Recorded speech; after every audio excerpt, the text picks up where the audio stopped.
I have to tell you about this book that I came over about 2 years ago, I think. Mm-hmm. I was in a bookstore, and have you heard about Schweigaard? Not before you mentioned him. No? There is a street named after Schweigaard in Oslo, and there's also a couple of statues of him.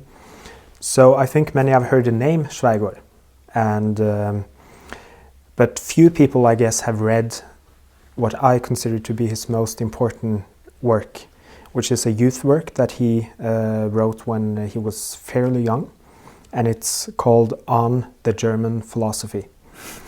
And it was only, I found this book in a bookstore, and I was just curious about Schweigaard because you have heard the name, and maybe you know he's a politician, and maybe one knows that he was a lawyer, important lawyer and everything. But then I just read in it before buying it, and I saw, oh, On the German Philosophy, well, what is this? And it's such a spirited and enthusiastic work, I would say, on in defense of reason and against the German philosophy.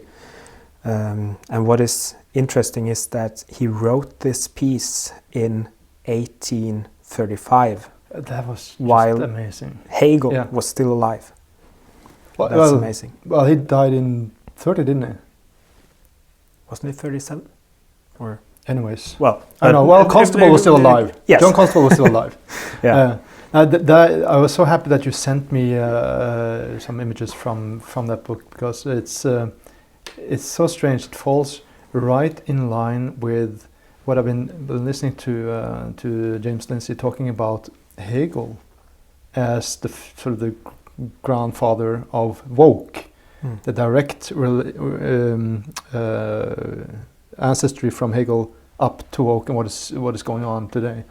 And I think he is so enthusiastic because he has seen what is the basic idea in the German philosophy, which is that you can just access absolute truth by bypassing empirical studies. And they don't even have to prove it. No. Like he says, they don't have to prove that their spirit can achieve absolute truth, absolute knowledge. Yeah. And it can just be produced. It's a belief in other people's belief. Yeah. That's a Yeah. quote that he says. Yeah. There is one quote that I wrote down that is also almost like a summary, and that is that all German philosophers agree that through speculation alone you can bring forth truth, or at least decide what it should be. Yeah. And the background, I read up a bit, how did he end up writing this work? And he studied in France, and so this piece was originally written in French, but then he spent a few months in Germany, and he experienced this German philosophy and was like, this is gaining some popularity. And he came back to France and saw that it's starting to spread here. I have to warn people against this, because he saw all the faults and all the negative or catastrophic consequences that it could have. And what also is interesting was that, as I said, it was published first in French, and it took almost 70 years before it was published in Norwegian. It was published in 1904 or 5, and it has never been published again. So I'm planning to, when this talk is being published, there will be, for our Norwegian audience, there will be a in one way or another, there will be the work will be available online on civilisation.no, because people need to read this work and be aware that people actually saw this in 1835. It's not only something that we see today that this is damaging. This is you can actually trace back so many of the things that are regarded as common today, such as believing in that something has to be of your own time or of this time. When you try to reason why that should be that way, I have never heard a reasonable explanation. It's just a belief that you should follow, and that you can use that in so many of viewpoints that are regarded as a fact today. Yeah, I remember my wife was studying philosophy at the university, and she asked a question about something that was, I don't remember what it was, with Kant, and the professor said, well, you just have to accept that. This is so it's a matter of faith, like Schweigaard is saying in the text. And I mean, what I see now so clearly, because he's basically saying the same things as Lindsay is talking about with Hegel, where you completely you completely dismantle the respect for experience, empirical experience, empirical reality as the basis of what your opinions. And it talks about how the philosophizing used to be study of nature, used to be the idea that nature has some kind of rationality that you can follow, and that if you are somehow to master it, you need to obey it. Whereas the German idea is that you can.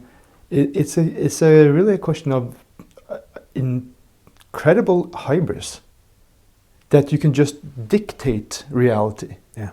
Because I feel that it is so, and I think that is the major problem that we're facing today. This idea that I can invent reality because it's my view. Yeah. I always think about it how these pieces of the puzzle go together.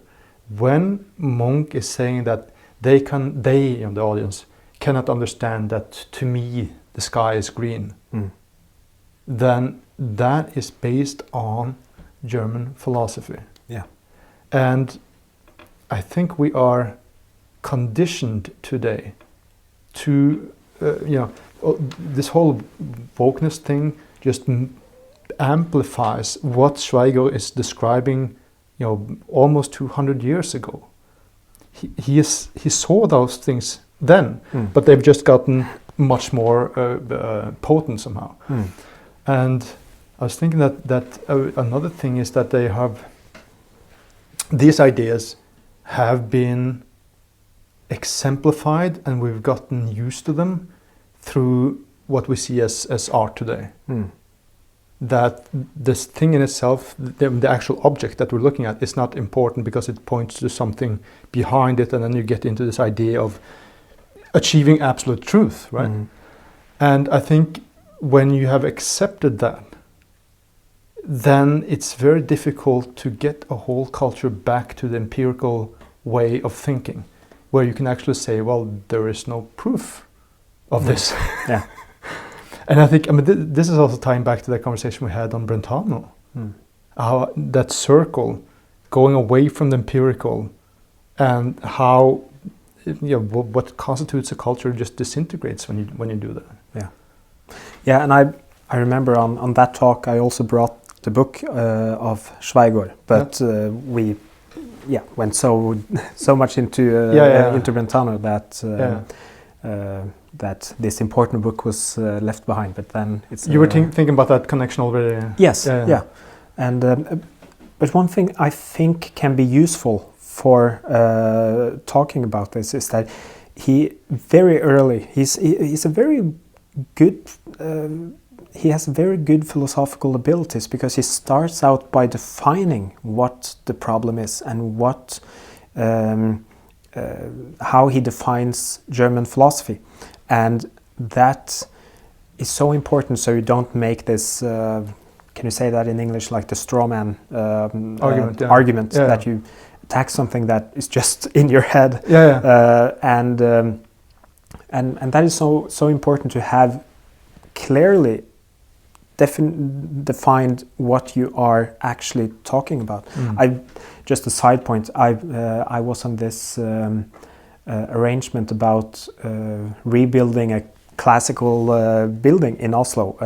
They like a meeting? Like a like a town hall meeting almost, about rebuilding this dragon-style restaurant in Oslo. It's a fantastic project if it happens. And then one modernist architect came over and asked. He was like curious about what do you classicists really want? And I talked about classical architecture, and after a while it was obvious to me that we didn't speak the same language, because to him classicism was just this period of time. So he was like, well, but what about the era before the classicism?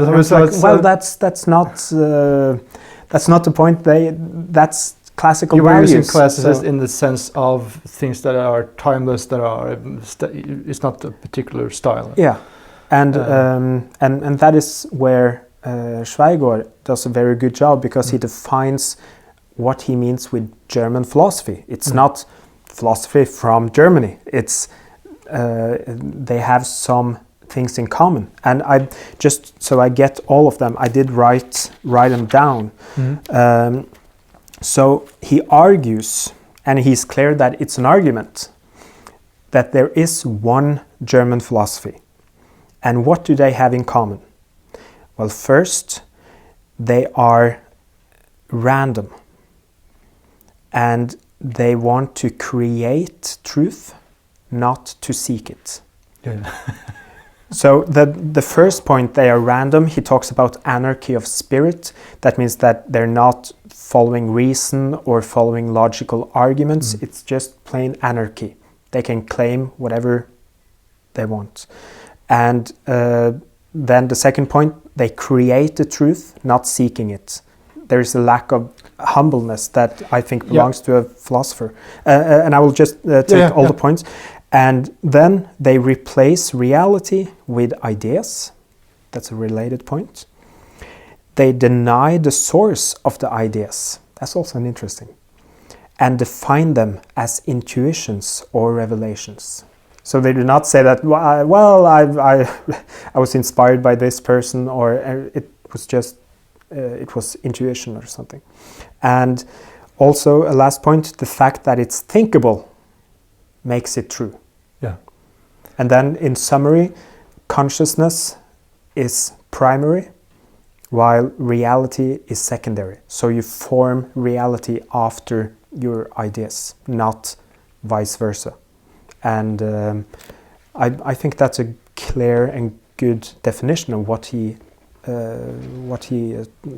discusses in the book.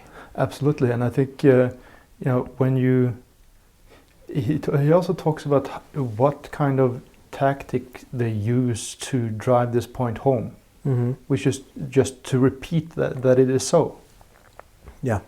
And I found that's on a very specific sort of Machiavellian power dynamic level here. How do they actually establish it?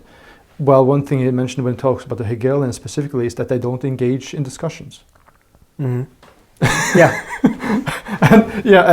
just accuse their opponents of having non-knowledge, because they just claim the idea that knowledge can only be achieved spiritually. And of course, spiritually, he's talking about how, I guess you mentioned, that you create truth. And I think that is also part of what we're struggling with today, and why it's important to read that, for those who are Norwegian, or listen to Lindsay's podcast on Hegel, where many of the same points come, where he mentions it specifically on Hegel, how he actually talks about those who are critical of those ideas, that you can just sort of suck truth out of your own inner being. And he says that, well, if they can be critical of that, you can be critical to them, and then they're sort of the same, you know. So and Schweigaard then concludes by saying that what Hegel is actually saying is that you can equate what you don't know with what you do know, and you just mix them, and they're on the same footing. Yeah, you know. And this is also something that reminds me of something that Sebastian Solo mentioned that Kant talked about. That when you can imagine it, it has the same presence as what you can observe. So you say that what is internal in you has the same objectivity as what is external. And then as long as you can imagine it, it is true. And that's where you cannot get out. I mean, that's where you introduce the irrational. In the same way, at the same time as they say that this is pure reason, they are totally denying reason. You know, this is. I think I've used that example before because I think it's poignant. The woman who was accused of being a witch, and the husband heard that she was snoring in bed, but he didn't know that she had left a log in the bed that looked like her. And then she had flown away on a witch's Sabbath, you know. Yeah. And I think and well, he does, to a certain degree, I think, touch upon a solution. He basically just says, you know, these guys are saying these and these things, as you read. Let them prove it. Yeah. Because they cannot. Yeah,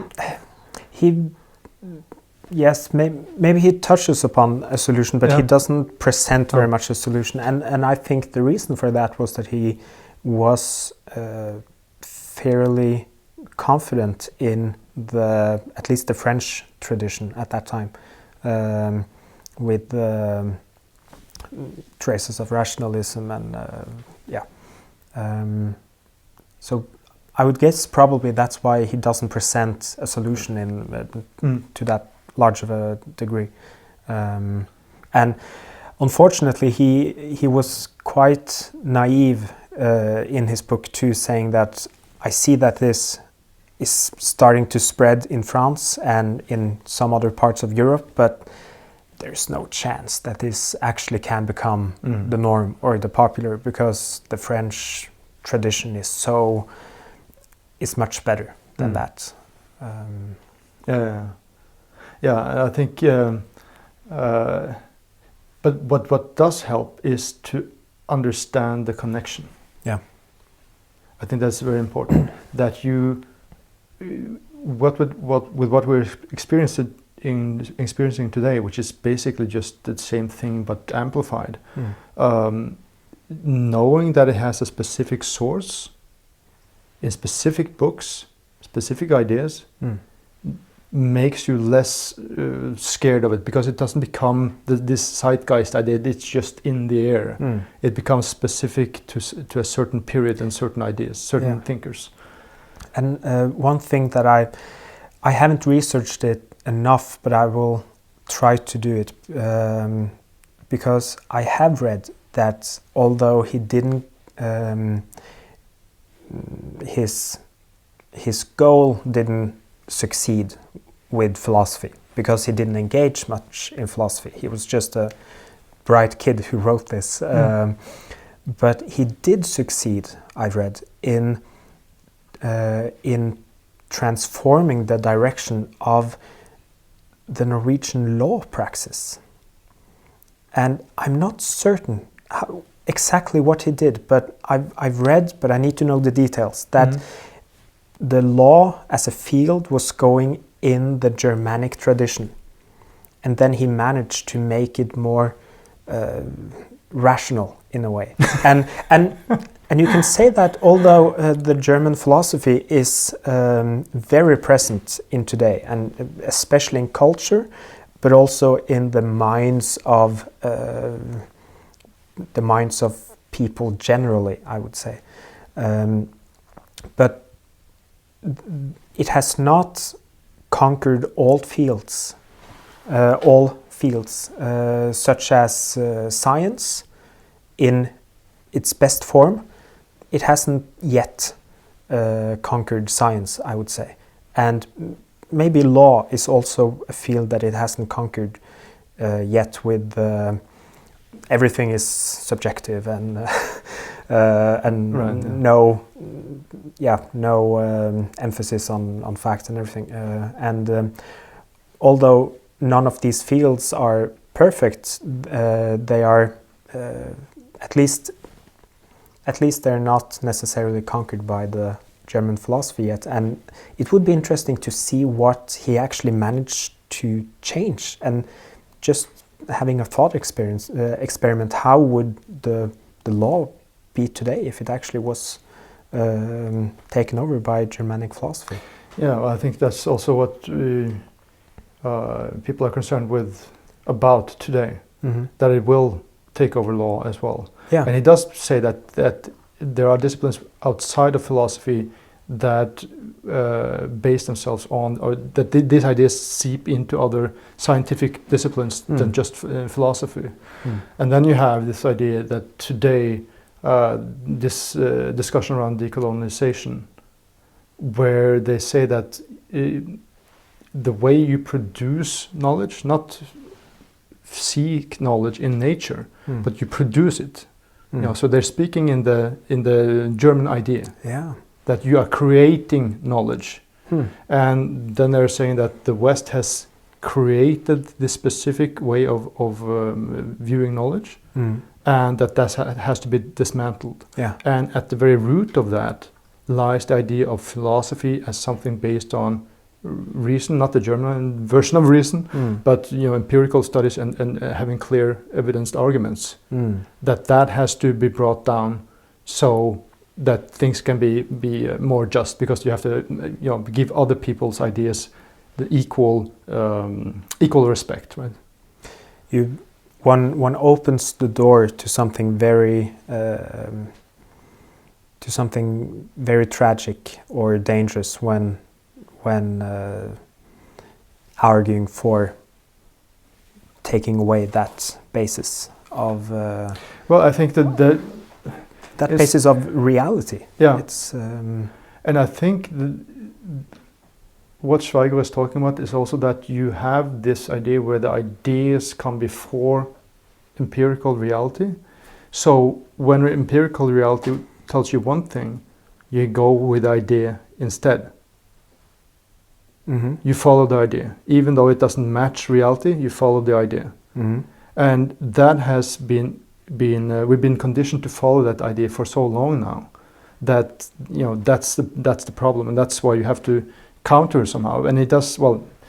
This thing about bringing in empirical evidence is a way to counter that. But do you think is that too late now? Or is it possible to have a culture where you can change it from something that is based on just internal feeling and put to the foreground again empirical evidence and rational arguments? Too late for what? To change it? To change it. No, it's not too late, but maybe too late to change it in a quick turn. Yeah. I will not read too many quotes, although there are so many quotes in here that you can. But some books are better than others in giving like punchlines, and he has punchlines almost on every page.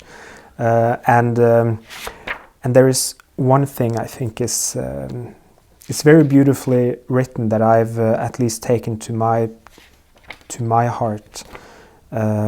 About what a philosopher should be. Maybe I've mentioned it before, but I think this is beautiful. I will translate on the go, so we'll see how it goes.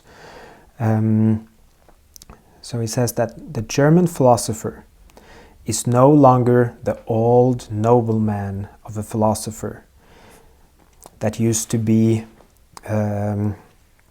full of consciousness and admit its shortcomings, and who expressed himself hypothetically, and who spoke of hidden qualities in the sense that he doesn't know everything about them, and naively separated between them, and naively separated between what he knew and what he didn't know, and admitted that there were occasions where what was given, the empirical reality, was not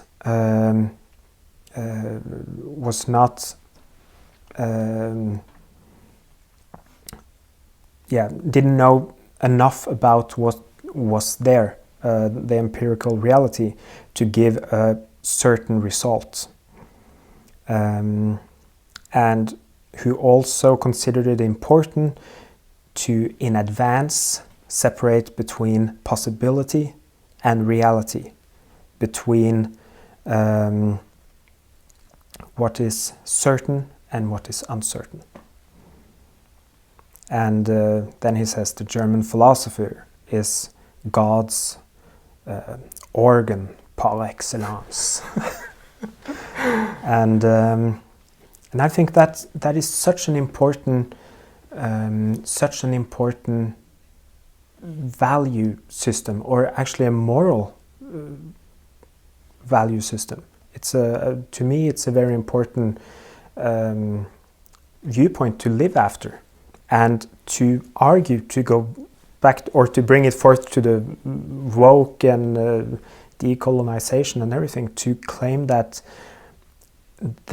attitude to life, which is essentially to be humble about what you know and try to reach a certain level of certainty, with being open, with being honest, to claim that is some sort of an invention, that is just pure, like, it sounds like a fantasy world where you turn everything upside down. Yeah. And you have this ideology that colors everything, and then you take what is so essential and saying that is this ideology, instead of realizing that you should have needed some of that humbleness yourself. Thank you for checking out this clip from the Cave of Apelles. If you want to watch the entire segment, head over to caveofapelles.com/donate and become a $5 patron. That will allow you to access all our Dark Flame episodes, bonus material with our featured guests, and more.